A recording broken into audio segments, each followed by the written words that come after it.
Guys ഞാൻ എവിടെ ഇരിക്കണമെന്ന് കണ്ടു പാർലറിലാട്ടോ. അപ്പോൾ വീട്ടിൻ്റെ അടുത്തുള്ളൊരു പാർലർ തന്നെയാണ്. അവിടെ 2020 എന്നാണ് പാർലറിൻ്റെ പേര്. അപ്പോൾ ഞാനൊന്ന് ത്രെഡ് ചെയ്യാൻ വേണ്ടിയിട്ട് അവിടുത്തെ കുട്ടിയുടെ പേരാണ് രേഷ്മ. അപ്പോൾ രേഷ്മേനെ വിളിച്ച് ഞാൻ ചോദിച്ചു, രേഷ്മ പാർലർ ഓപ്പൺ ആണോ?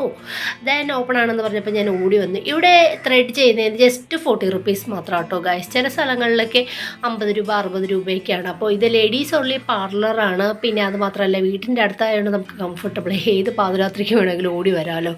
ഇവിടെ മോർണിംഗ് ലൈക്ക് 10 to 9 ആണെന്ന് തോന്നുന്നു കേട്ടോ.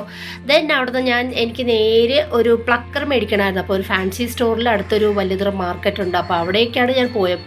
വഴിക്ക് ഞാൻ കണ്ടു കുറേ പേര് ഇങ്ങനെ ലൈനായിട്ട് മെഴുകുതിരിയൊക്കെ കത്തിച്ചിട്ട് പള്ളിയിൽ പോടെ.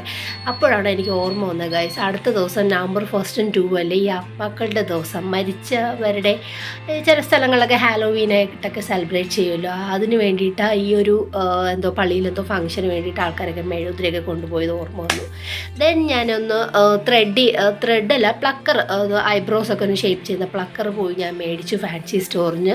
ദെൻ തിരിച്ച് വരുന്നിട്ട് ഒരു മെഡിക്കൽ ഷോപ്പിൽ കയറി എനിക്കൊരു മൈഗ്രൈൻ്റെ ടാബ്ലറ്റ് വേണമായിരുന്നു. അതും മേടിച്ചിട്ട് ദേ നോക്കുമ്പോഴുണ്ട് സ്കൈയൊക്കെ അങ്ങ് ഭയങ്കര ഇടിമിന്നൽ ഗായ്സ്. ഇത് കഴിഞ്ഞിട്ട് ഒടുക്കത്ത മഴ. ഞാൻ പിന്നെ എനിക്ക് രാത്രിത്തേക്ക് മുട്ടക്കറി വെക്കാൻ ഒരു 5 മുട്ടയൊക്കെ മേടിച്ചിട്ട് തിരികെ പോകാൻ നേരം ഒടുക്കത്ത മഴ. ഞാൻ കടയിൽ കയറി നിന്നു. ഭാഗ്യത്തിന് എൻ്റെ സിസ്റ്റർ ഓടി വന്ന് എന്നെ രക്ഷിച്ചു ഗായ്സ്. ഇല്ലെങ്കിൽ ഞാൻ പെട്ടുപോയനെ. കണ്ടോ ഈ സമയത്ത് പ്ലെയിനായിട്ട് കിടന്നതാണ് കേട്ടോ. ഇടിമിന്നൽ മാത്രമേ ഉണ്ടായിരുന്നു. പക്ഷെ മഴ ചഡേന്നാണ് പെയ്തത്. മഴ വരുമെന്ന് ഒട്ടും പ്രതീക്ഷിച്ചില്ല. രാത്രി എന്തായാലും ഉണ്ടാവുമെന്ന് കരുതി പടേന്ന് പെയ്തു. ഞാൻ വിചാരിച്ചോട് അവിടെ സ്റ്റക്കായി പോകുന്നു. ഭാഗ്യത്തിന് കുടയും കൊണ്ടുവന്നു. ഒടുക്കത്തെ മഴ എന്നുകൊണ്ട് ഒടുക്കത്തെ മഴ.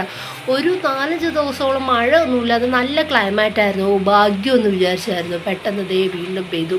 ഈ മഴ ഇനി നേരം വെളുക്കണവരെ ഇങ്ങനെ എന്നെ പെയ്തുകൊണ്ടേയിരിക്കും. കാരണം അത്രയും മഴയായിരുന്നു. കുട പിടിച്ചിട്ട് വന്നിട്ട് പോലെ എൻ്റെ ഡ്രസ്സ് നീ വരെ എല്ലാം നനഞ്ഞു, തല നനഞ്ഞു. പിന്നെ എനിക്ക് ഒന്നാതെ ഭയങ്കര ഇമ്മ്യൂണിറ്റി പവർ കുറവുള്ളൊരു ബോഡിയാണ്. എനിക്കിത് പനിയൊന്നും പിടിക്കാതിരുന്നാൽ മതി. തല ഒരു അല്പം നനഞ്ഞിട്ടുണ്ടായിരുന്നു. ഞാൻ പിന്നെ തോർത്തൊക്കെ എടുത്ത് തലയൊക്കെ നന്നായിട്ട് തുടച്ചു. ഇതേ ചെറുതായിട്ട് തലവേദനയൊക്കെ. സോറി ഗായ്സ്, ഒരു കോൾ വന്നതാണ് ഇടയ്ക്ക്. എൻ്റെ ഫ്ലോ അങ്ങ് പോയി. ശരി ഗായ്സ്, കണ്ടില്ലേ ഇത് ഇന്നലെ രാത്രി പെയ്ത മഴയാണ്. അപ്പോൾ നമുക്ക് അടുത്ത വ്ളോഗിൽ കാണാം കേട്ടോ.